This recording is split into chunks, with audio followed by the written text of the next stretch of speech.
سورہ نحل کی آیت نمبر 10، سورہ نحل کا دوسرا رکوع اور 14ویں پارے کا 8واں رکوع۔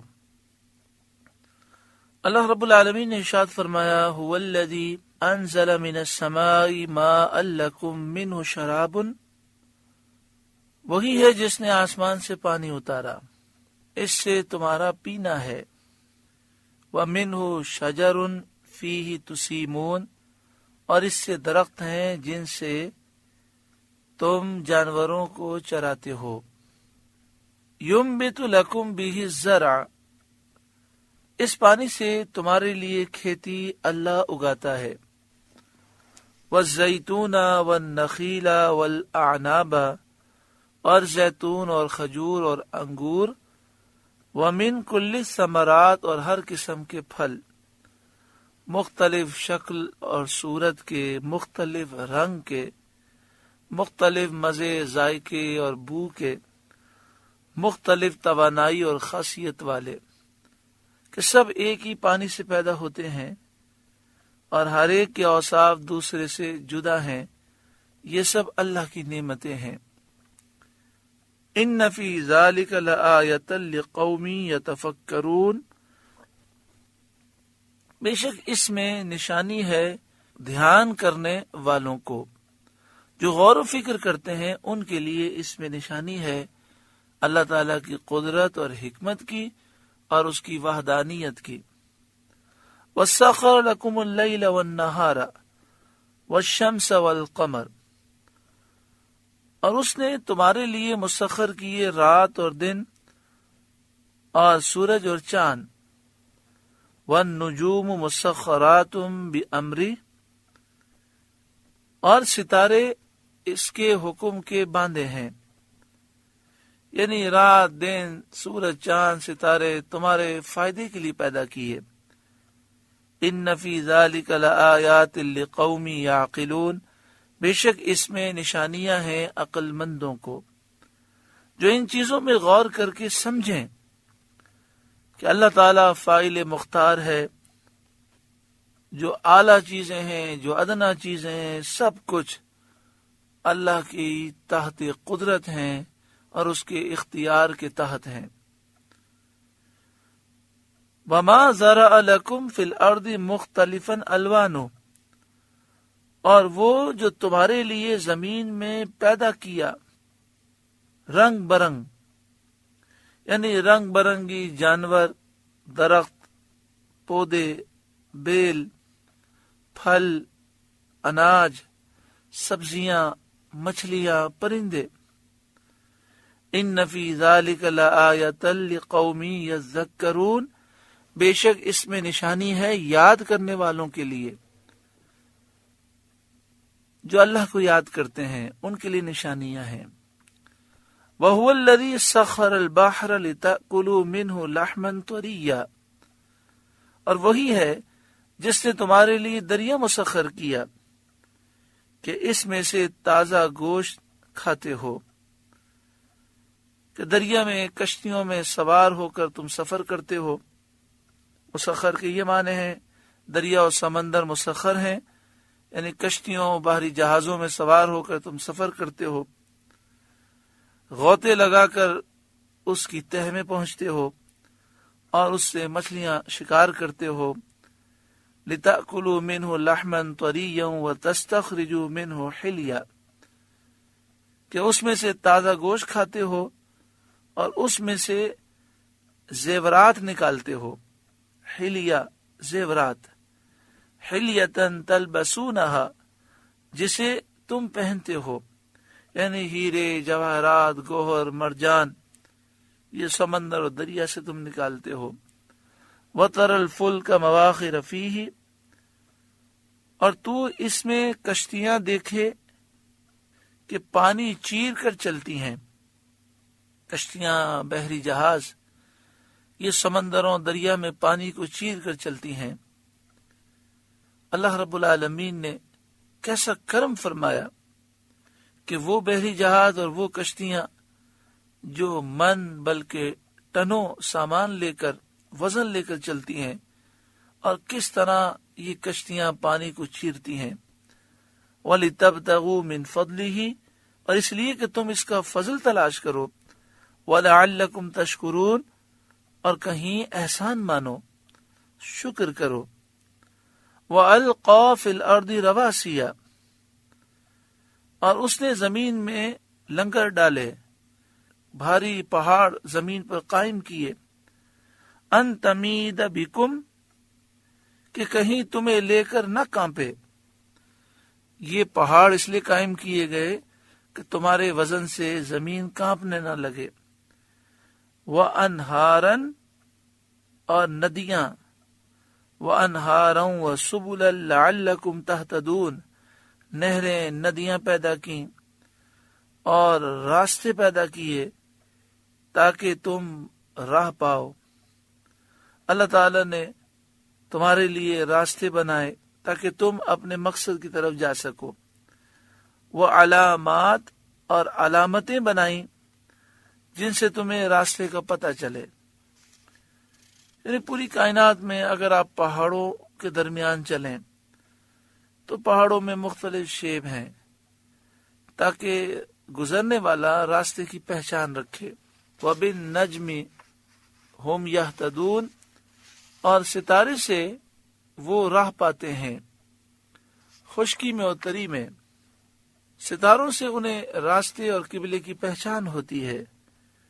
أَفَمَن يَخْلُقُ كَمَن لَا يَخْلُقُ، تو کیا جو بنائے وہ ایسا ہو جائے گا جو نہ بنائے؟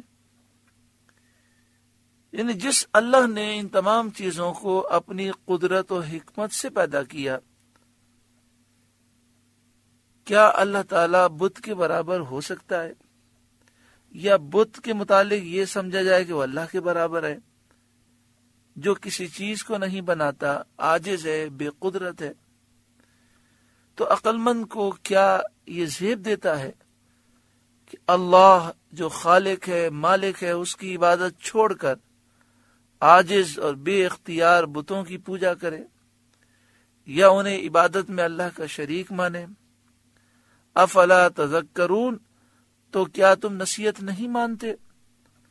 وَإِن تَعُدُّوا نِعْمَةَ اللَّهِ لَا تُحْصُوهَا، اور اگر اللہ کی نعمتیں گنو تو انہیں شمار نہ کر سکو گے۔ شکر کا حق ادا کرنا تو بہت دور کی بات ہے، صرف ہم سے یہ کہہ دیا جائے کہ اللہ تعالیٰ نے جو نعمتیں دی ہیں اسے گن کر بتا دو، تو انسان ان نعمتوں کو گن نہیں سکتا۔ تو جب نعمتوں کو گن نہیں سکتا تو ان نعمتوں کے شکر کا حق کیسے ادا کرے گا؟ تو پھر کتنی بڑی نادانی ہے کہ انسان اتنی نعمتوں کے باوجود، شکر کو ادا کرنے سے قاصر ہونے کے باوجود، وہ نعوذ باللہ من ذالک گناہ کرے، اللہ تعالیٰ کو جھٹلا دے، اللہ کے برابر بتوں کو ٹھہرائے اور بتوں کی پوجا کرے، اللہ کی نافرمانی کرے۔ ان اللہ لغفور الرحیم، بے شک اللہ بخشنے والا مہربان ہے، کہ تم اللہ کا شکر ادا کرنے سے قاصر ہو، اس کے باوجود اللہ تعالیٰ تمہیں اپنی نعمتوں سے محروم نہیں فرماتا، وہ بخشنے والا مہربان ہے۔ واللہ یعلم ما تسرون وما تعلنون، اور اللہ جانتا ہے جو تم چھپاتے ہو اور جو ظاہر کرتے ہو۔ تمہارے تمام اقوال، تمہاری تمام باتیں، تمہارے تمام افعال، تمہارے تمام کام، تمہاری سوچ فکر، تمہارے خیالات، تمہاری سرگوشی، سب اللہ جانتا ہے۔ والذین یدعون من دون اللہ، اور اللہ کے سوا جن کو پوجتے ہیں، یعنی جو کافر بتوں کو پوجتے ہیں، لا یخلقون شیئا وهم یخلقون، وہ کچھ بھی نہیں بناتے اور وہ خود بنائے ہوئے ہیں۔ یعنی یہ بت کچھ بھی نہیں بناتے، یہ خود بنے ہوئے ہیں، لوگوں نے خود اپنے ہاتھوں سے ان بتوں کو تراشا ہے۔ اموات غیر احیاء، مردے ہیں یعنی بے جان ہیں، غیر احیاء زندہ نہیں، وما یشعرون ایان یبعثون، اور انہیں خبر نہیں لوگ کب اٹھائے جائیں گے۔ تو ایسے مجبور، بے جان، بے علم خدا معبود کیسے ہو سکتے ہیں؟ یہ آیت کریمہ بتوں کے رد میں ہے، اور یہ بیان کیا گیا کہ بت جو ہیں وہ بے جان ہیں، ان میں جان نہیں، وہ زندہ نہیں، بے جان پتھر ہیں، انہیں تو اتنا بھی نہیں معلوم کہ قیامت واقع ہوگی اور لوگ اٹھائے جائیں گے۔ تو ان بتوں کو خدا سمجھنا، الہ معبود سمجھنا، ان کی پوجا کرنا انتہائی نادانی اور بے وقوفی ہے۔ آیات کا نزول بتوں کی مذمت میں ہوا، لیکن ان آیتوں کو پڑھ کر بعض نادان انبیاء، فرشتوں اور اولیاء کی توہین کرتے ہیں، اور کہتے یہ ہیں کہ جو ولی ہیں، جو نبی ہیں، جو فرشتے ہیں، انہیں کچھ بھی علم نہیں ہے، نعوذ باللہ من ذالک، وہ کچھ بھی نہیں کر سکتے۔ اور یہ ساری غلط تعویل کیوں کرتے ہیں کہ وہ والذین یدعون من دون اللہ کا ترجمہ کرتے ہیں جنہیں تم پکارتے ہو، اور پھر اس میں وہ اضافہ کرتے ہو، کہتے ہیں جن فرشتوں کو، ولیوں کو، نبیوں کو تم پکارتے ہو۔ اب سوچیں کہ قرآن مجید فرقان حمید کی آیت میں بتوں کا ذکر ہے، پتھر کے اور لکڑی کے بنے ہوئے بے جان بتوں کا۔ آیت کفار مکہ کے رد میں نازل ہوئی، لیکن اس طرح غلط تعویل کر کے معنی بدلنا یہ تو کفر ہے۔ قرآن کے معنی کی تحریف یہ انسان کو ایمان سے فارغ کر دیتی ہے۔ کتنا بڑا ظلم ہے اس طرح مسلمانوں پر شرک اور بدعت کے الزامات لگانا، بڑا دکھ ہوتا ہے۔ ایک مسلمان کا یہ عقیدہ ہے کہ حضرت میکائیل روزی دیتے ہیں، بچے کا عقیدہ ہے۔ اب اس پر کوئی کہہ دے یہ تو شرک ہے، روزی تو اللہ دیتا ہے۔ الحمدللہ مسلمانوں کا عقیدہ یہ ہے کہ روزی دینے والا اللہ ہے، لیکن ڈیوٹی اللہ تعالیٰ نے حضرت میکائیل کی لگائی ہے۔ بارش وہ برساتے ہیں، روزی تقسیم وہ کرتے ہیں، اور حضرت میکائیل بھی حضور کے غلام ہیں۔ در حقیقت ساری نعمتیں دینے والا اللہ ہے، اور ان نعمتوں کو تقسیم کرنے والے محبوب صلی اللہ علیہ وآلہ وسلم ہیں۔